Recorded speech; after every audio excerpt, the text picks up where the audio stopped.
বিসমিল্লাহির রহমানির রহিম। আসসালামু আলাইকুম। ইসলামী প্রজাতন্ত্র ইরানের বিশ্ব কার্যক্রমের বাংলা অনুষ্ঠানে আপনাদের স্বাগত জানাচ্ছি। এখন শুনবেন সূরা বাকারার 204 থেকে 206 নম্বর আয়াতের তিলাওয়াত ও তরজমা। আউযু বিল্লাহি মিনাশ শাইতানির রাজীম। বিসমিল্লাহির রহমানির রহিম।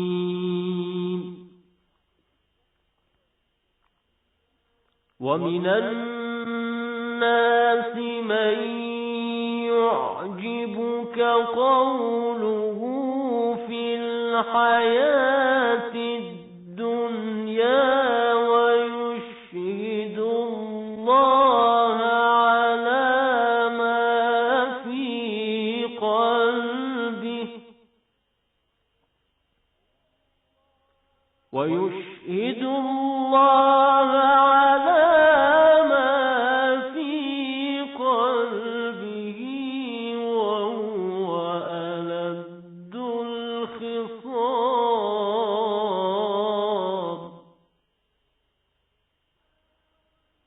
وَإِذَا تَوَلَّى سَعَى فِي الْأَرْضِ لِيُفْسِدَ فِيهَا وَيُهْلِكَ الْحَرْثَ وَالنَّسْلَ وَاللَّهُ لَا يُحِبُّ الْفَسَادَ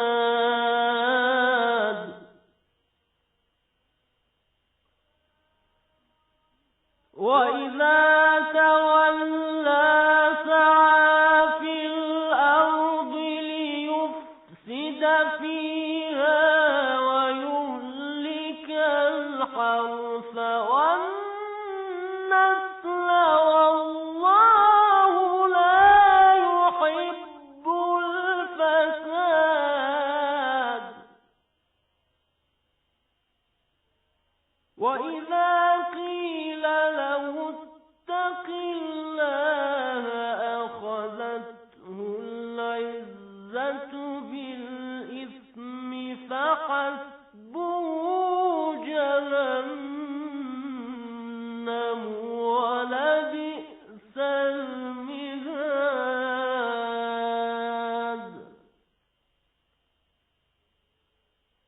فحسبه جهنم ولبئس المهاد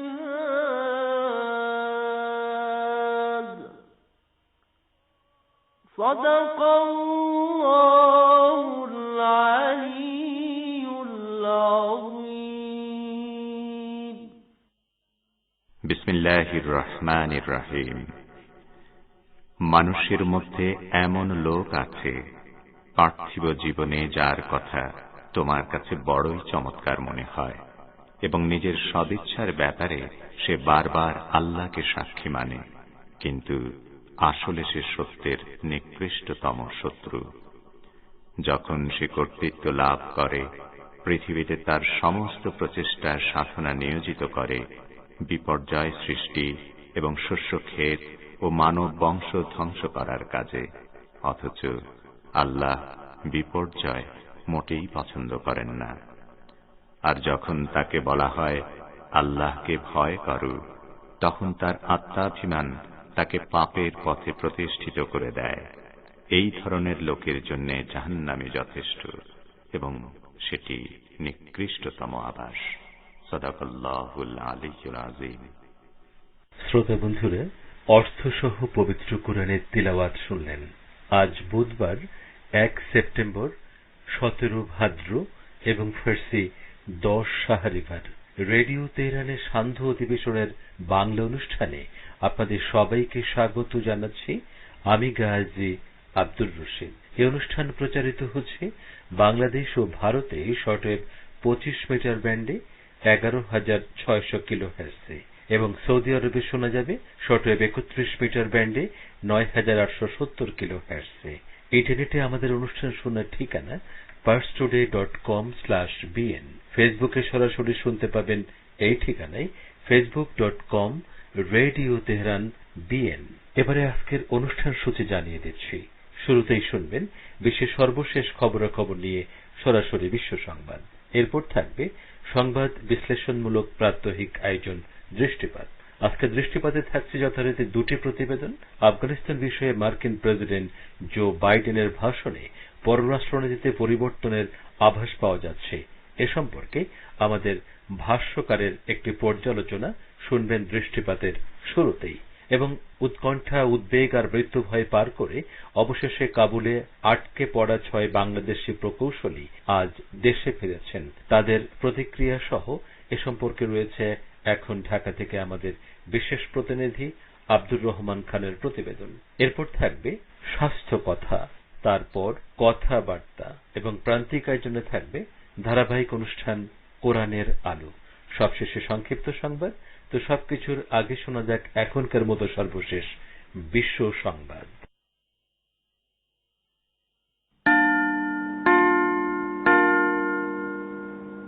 রেডিও তেহরান থেকে শুরু হচ্ছে বিশ্ব সংবাদ।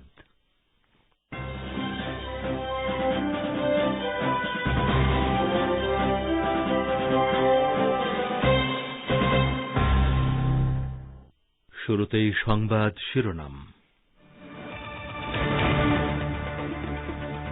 $10 খরচ করে মার্কিন $9 লাখ ক্রুজ ক্ষেপণাস্ত্র ভূপাতিত করা সম্ভব, জানিয়েছেন ইরানি সেনা কমান্ডার। সরকার গঠন নিয়ে 3 দিনের সম্মেলন করেছে তালেবান। সেনা প্রত্যাহারের সমালোচনা প্রত্যাখ্যান করলেন জো বাইডেন। বাংলাদেশে গণতন্ত্র পুনরুদ্ধার করাই বিএনপির জন্য এখন বড় চ্যালেঞ্জ, বলেছেন দলের মহাসচিব মির্জা ফখরুল ইসলাম। এবং ভারতের পশ্চিমবঙ্গ বিধানসভার বিজেপি দলীয় নেতা শুভেন্দু অধিকারীকে গ্রেপ্তারের দাবি জানিয়েছে তৃণমূল কংগ্রেস।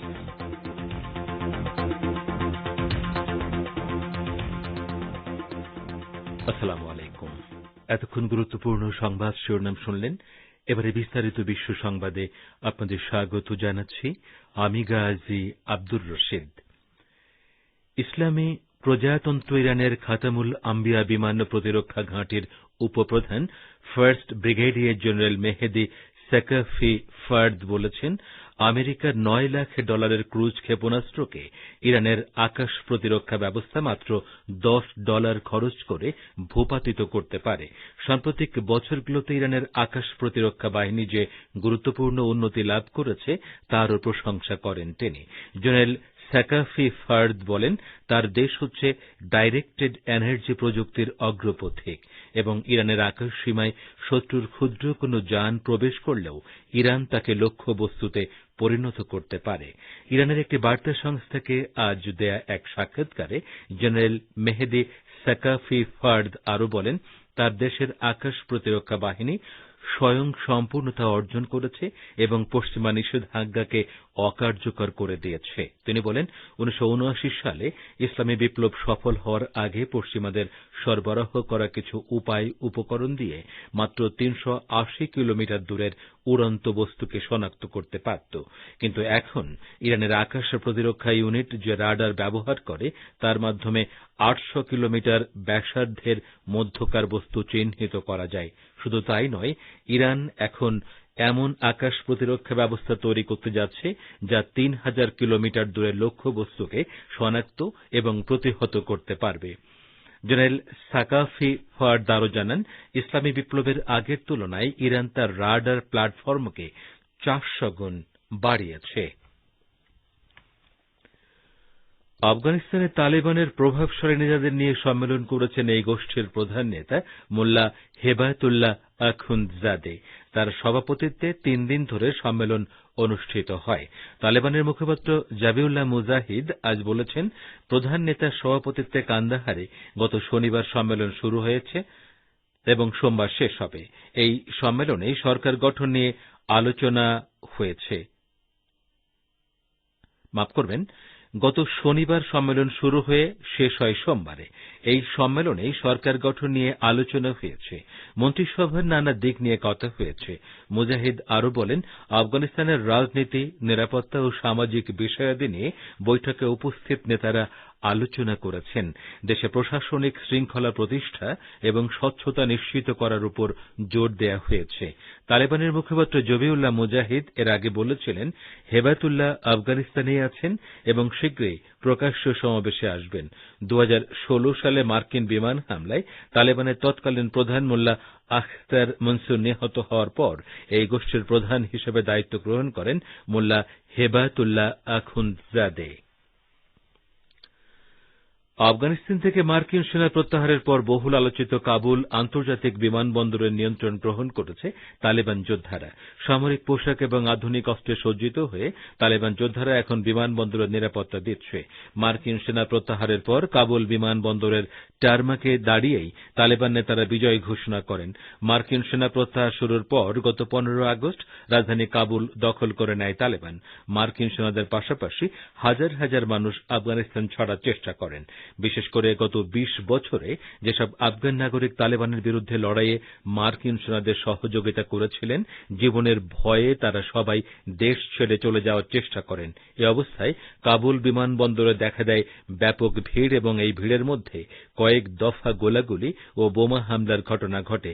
এতে বহু মানুষ হতাহত হয়েছেন। মার্কিন বাহিনী কাবুল বিমানবন্দরের বেশ কিছু বিমান ও হেলিকপ্টার ভেঙে চুরে রেখে গেছে। এ সমস্ত বিমান ও হেলিকপ্টার আফগানিস্তানের জাতীয় সম্পদ ছিল। আফগানিস্তান থেকে মার্কিন সেনা প্রত্যাহারের ব্যাপারে প্রতিদ্বন্দ্বী রিপাবলিকান দলের নেতাদের তীর্যক সমালোচনা উড়িয়ে দিয়ে প্রেসিডেন্ট জো বাইডেন বলেছেন, এটি সঠিক সিদ্ধান্ত ছিল।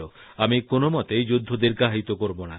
মার্কিন সামরিক বাহিনীর সর্বশেষ পরিবহন বিমানটি কাবুল বিমানবন্দর ছেড়ে যাওয়ার 24 ঘণ্টার কম সময়ের মধ্যে জো বাইডেন এ মন্তব্য করলেন। তিনি আরও বলেছেন, আফগান যুদ্ধ মোটেই মার্কিন জাতীয় স্বার্থ রক্ষা করছিল না। এছাড়া সেনাদেরকে 31 আগস্টের পর আফগানিস্তানের রাজধানীর নিরাপত্তা রক্ষার জন্য রাখা হলে তাতে সেনাদের নিরাপত্তায় ঝুঁকি বেড়ে যেত। জো বাইডেন বলেন, আমি পরিষ্কার করে বলতে চাই, 31 আগস্টের সময়সীমা কোনো আবেগ নির্ভর সিদ্ধান্ত ছিল না। মার্কিন নাগরিকদের জীবন রক্ষার জন্যই এই সময়সীমা ঠিক করা হয়েছিল। আপনারা বিশ্ব সংবাদ শুনছেন রেডিও তেহরান থেকে, আর প্রচারিত হচ্ছে বাংলাদেশ ও ভারতে শর্টওয়েভ 25 মিটার ব্যান্ডে এবং সৌদি আরবে 31 মিটার ব্যান্ডে, এছাড়া বিশ্বজুড়ে ইন্টারনেট ও স্যাটেলাইটে।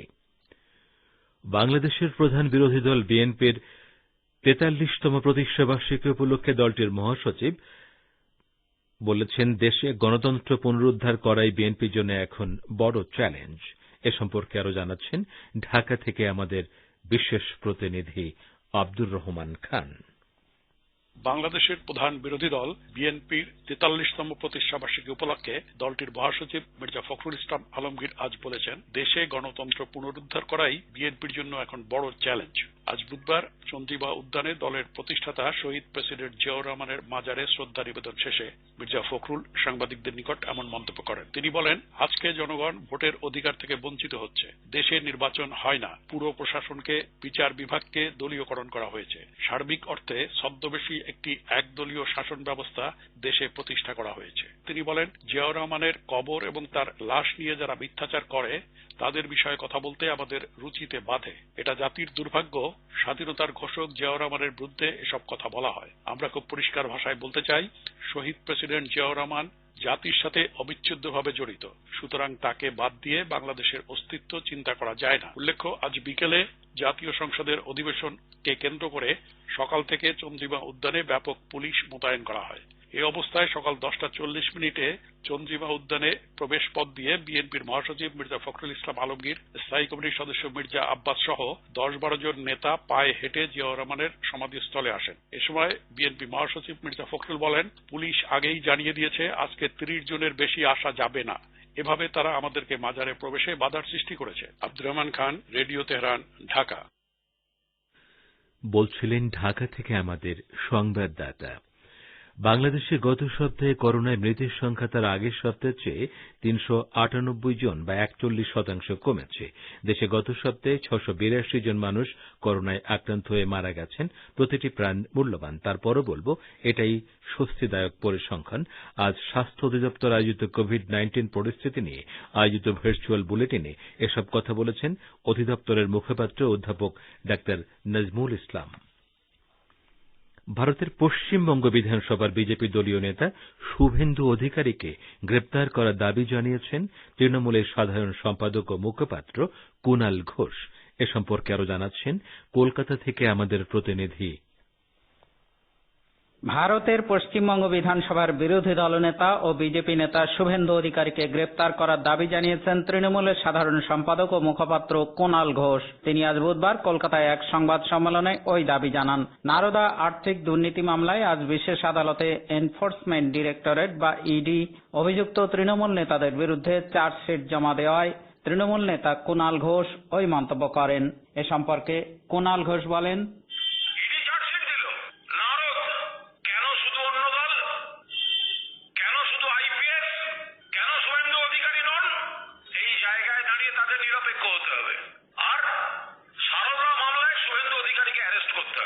বলছিলেন তৃণমূলের মুখপাত্র কুণাল ঘোষ।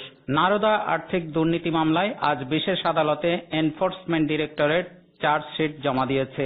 এতে তৃণমূল নেতা ও রাজ্যের পরিবহন মন্ত্রী ফিরহাদ হাকিম, সুব্রত মুখোপাধ্যায়, বিধায়ক মদন মিত্র, সাবেক মেয়র শোভন চট্টোপাধ্যায়, আইপিএস কর্মকর্তা এসএমএ মির্জার নাম রয়েছে, কিন্তু তাৎপর্যপূর্ণভাবে ওই চার্জশিটে শুভেন্দু অধিকারীর নাম নেই। এছাড়া অভিযুক্ত অন্যদেরও নাম নেই চার্জশিটে। এর আগে নারদা আর্থিক দুর্নীতি মামলায় চার্জশিট দিয়েছিল কেন্দ্রীয় তদন্ত সংস্থা সিবিআই। এবার বিশেষ আদালতে চার্জশিট জমা দিল ED. Abdul Hakim, radio Tehran, Kolkata.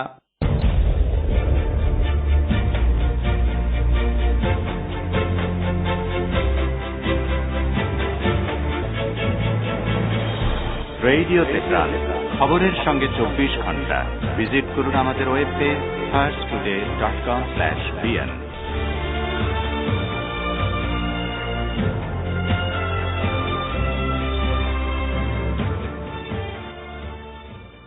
ক্ষণিক বিরতির পর আবারও ফিরে এলাম রেডিও তেহরানের সান্ধ্য বিশ্ব সংবাদে। ভয়াবহ বায়ু দূষণের কবলে পড়ে ভারতের শতকরা 40% নাগরিকের আয়ুষ্কাল 9 বছরের বেশি কমে যাচ্ছে। এছাড়া দেশটির 48 কোটি মানুষ উচ্চমাত্রার বায়ু দূষণের মধ্যে বসবাস করতে বাধ্য হচ্ছেন। আমেরিকার শিকাগো বিশ্ববিদ্যালয়ের এনার্জি পলিসি ইনস্টিটিউট এক গবেষণা প্রতিবেদনে এ তথ্য জানিয়েছে। এতে বলা হয়েছে, ভারতের মধ্য পূর্ব ও উত্তরাঞ্চলের 48 কোটি মানুষ উচ্চমাত্রার বায়ু দূষণের মধ্যে বসবাস করছেন। ধীরে ধীরে এই দূষণের মাত্রা বিস্তীর্ণ এলাকায় ছড়িয়ে পড়েছে। এর মধ্যে মহারাষ্ট্র ও মধ্যপ্রদেশের বায়ু দূষণের মাত্রা সবচেয়ে খারাপ। 2020 সাল পর্যন্ত টানা 3 বছর দিল্লি বিশ্বের সবচেয়ে দূষিত রাজধানী। ইয়েমেনের হুথি আনসারুল্লাহ আন্দোলনের যোদ্ধারা এবং তাদের সমর্থিত সামরিক বাহিনী মধ্যাঞ্চলীয় মারিব প্রদেশের রাজধানীর শহরে চূড়ান্ত পর্যায়ের হামলা শুরু করেছে। ইয়েমেনের গণমাধ্যমের খবরে বলা হচ্ছে, পুরো প্রদেশের ওপর নিয়ন্ত্রণ পুনরুদ্ধারের খুব কাছাকাছি পর্যায়ে রয়েছে হুথি যোদ্ধারা। গতকাল আনসারুল্লাহ যোদ্ধারা এবং তাদের সমর্থিত সামরিক বাহিনী মারিব প্রদেশের রাজধানী শহরের বেশ কিছু সরকারি ভবনের কাছাকাছি পৌঁছেছে। সৌদি বিমান হামলার মধ্যেই এই অগ্রগতি লাভ করতে সমর্থ হয়েছে হুথি যোদ্ধারা। শ্রোতা বন্ধুরা, আমাদের নিউজ ডেস্কে এখনকার মতো এই ছিল সর্বশেষ খবর। এতক্ষণ আমাদের সাথে থাকার জন্য অনেক অনেক ধন্যবাদ।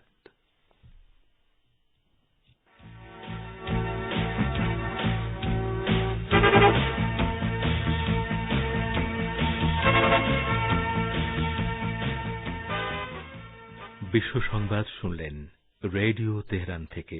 শ্রোতা বন্ধুরা, এবারে আমন্ত্রণ জানাচ্ছি সংবাদ ভাষ্যের অনুষ্ঠান দৃষ্টিপাতে। মার্কিন প্রেসিডেন্ট জো বাইডেন আফগানিস্তান থেকে সেনা প্রত্যাহারের বিষয়ে এক ভাষণে বলেছেন, এই পদক্ষেপকে বিভিন্ন দেশ পুনর্গঠনের সুযোগ হিসেবে দেখছে। পর্যবেক্ষকরা বলছেন, প্রেসিডেন্ট বাইডেনের এ বক্তব্য থেকে মার্কিন নিরাপত্তা ও বৈদেশিক নীতিতে পরিবর্তনের আভাস পাওয়া যাচ্ছে। এ সম্পর্কে এখন রয়েছে আমাদের ভাষ্যকারের একটি পর্যালোচনা। পড়ে শোনাচ্ছেন রেজওয়ান হোসেন। মার্কিন প্রেসিডেন্ট জো বাইডেন আফগানিস্তান থেকে সেনা প্রত্যাহারের বিষয়ে এক ভাষণে বলেছেন, এই পদক্ষেপকে সামরিক মিশনের অবসান ঘটিয়ে বিভিন্ন দেশ পুনর্গঠনের সুযোগ হিসেবে দেখছি। তিনি বলেন, এটি সঠিক সিদ্ধান্ত ছিল। আমি কোনো মতেই যুদ্ধ দীর্ঘায়িত করব না এবং দশকের পর দশক ধরে সামরিক পন্থায় অন্য দেশ পুনর্গঠনের জন্য ওয়াশিংটনের প্রচেষ্টা ছিল একেবারেই অযথা। মার্কিন প্রেসিডেন্ট বাইডেন আরো বলেছেন, আফগানিস্তানের সামরিক মিশন বাস্তবায়নে আমাদের সুনির্দিষ্ট কোনো লক্ষ্য ছিল না। আফগান যুদ্ধের 20 বছর পরেও ওই যুদ্ধে অংশগ্রহণের জন্য আমাদের ছেলে মেয়েদেরকে সেখানে না পাঠানোর সিদ্ধান্ত নিয়েছি এবং বহু আগেই এই যুদ্ধ বন্ধ করা উচিত ছিল, যা এখন আমরা করেছি। পর্যবেক্ষকরা বলছেন, প্রেসিডেন্ট বাইডেনের এই বক্তব্য থেকে মার্কিন নিরাপত্তা ও বৈদেশিক নীতিতে পরিবর্তনের আভাস পাওয়া যাচ্ছে। ওয়াশিংটন গত 20 বছরের মধ্যে সন্ত্রাসবাদ দমনের অজুহাতে 2001 সালে আফগানিস্তানে এবং এরপর 2003 সালে ইরাকে হামলা চালায়। এরপর তারা ওই দুই দেশে সরকার গঠন ও পুনর্গঠনের কথা বলে, যদিও এই কাজ তারা কখনোই করতে পারেনি। আফগানিস্তানে তালেবানের আধিপত্য সম্পর্কে বলা যায়, গণতন্ত্রের মোড়কে ওই দেশ পুনর্গঠনের জন্য যুক্তরাষ্ট্র ও তার মিত্রদের 20 বছরের প্রচেষ্টার ইতি ঘটেছে। গত 20 বছরে আফগানিস্তানে মার্কিন দখলদারিত্বের সময়ে সেখানে উন্নয়নমূলক কোনো কাজই হয়নি।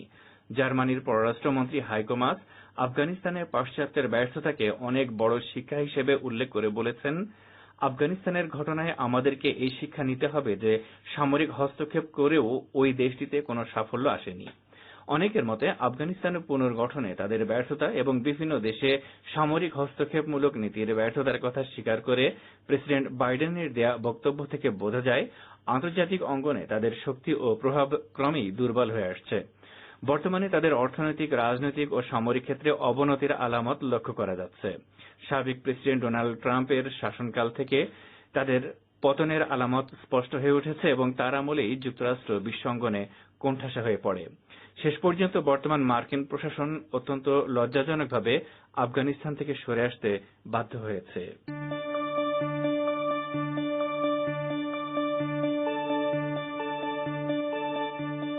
আপনারা রেডিও তেহরানের অনুষ্ঠান শুনছেন সরাসরি তেহরান স্টুডিও থেকে। ইন্টারনেটে আমাদের অনুষ্ঠান প্রতিদিন শুনুন এই ঠিকানায় parstoday.com/pm। ফেসবুক লাইভে যোগ দিন এই ঠিকানায় facebook.com/Radio Tehran BM। আমাদের কাছে ইমেল করার ঠিকানা radioteheran1982@gmail.com।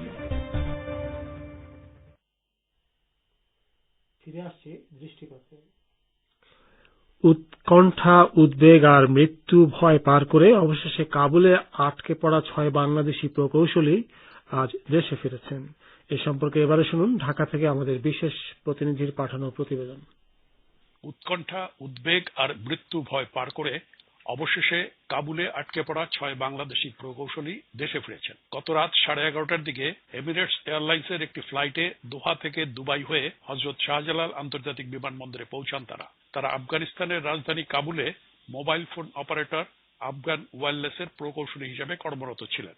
দেশে ফিরে আজ সকালে বিমানবন্দরে অপেক্ষমান সাংবাদিকদের তারা জানান তাদের স্বস্তির কথা। তারা জানিয়েছেন, কাবুল বিমানবন্দরের বাইরে আত্মঘাতী বোমা হামলার সময় তারা বিমানবন্দরের ভেতরেই আটকে ছিলেন। তবে আমরা যথেষ্ট অত্যন্ত উদ্বিগ্নতার সাথে আমরা দিন কাটাই। খুব প্যানিক ছিলাম আমরা। 5 থেকে 7 বার ট্রাই করেছি, নর্থ গেট দিয়ে আমরা ঢুকতে পারিনি।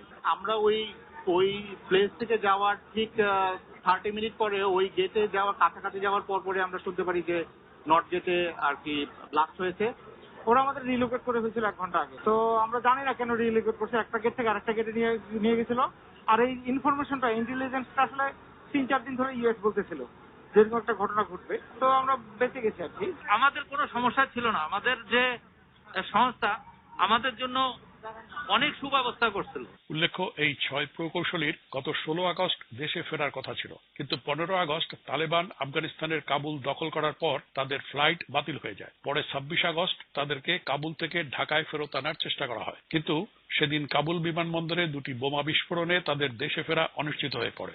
অবশেষে যুক্তরাষ্ট্র ও জাতিসংঘের সহায়তায় তাদের কাতারের রাজধানী দোহায় নিয়ে যাওয়া হয়। এর আগে গত মাসে তালেবানরা আফগানিস্তানের দখল নিশ্চিত করার পরপরই বাংলাদেশের পররাষ্ট্রমন্ত্রী একে আব্দুল মোমেন জানিয়েছেন, আফগানিস্তান আমাদের সার্কের সদস্য, আমাদের বন্ধু দেশ।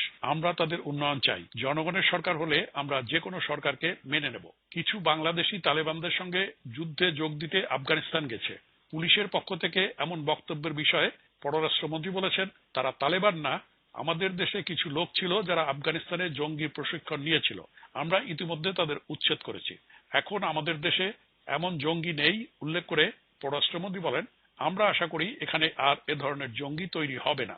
এছাড়া ক্ষমতাসীন আওয়ামী লীগের কয়েকজন কেন্দ্রীয় নেতা এরই মধ্যে হুঁশিয়ার করে দিয়েছেন, আফগানিস্তানে তালেবানদের বিজয়ে কেউ যদি এদেশে উগ্রবাদ আমদানি করতে উৎসাহিত হয় তবে তা কঠোর হস্তে দমন করা হবে। Abdur Rahman Khan, radio Tehran, Dhaka.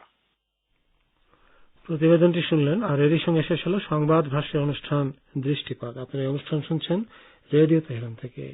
এবারে রয়েছে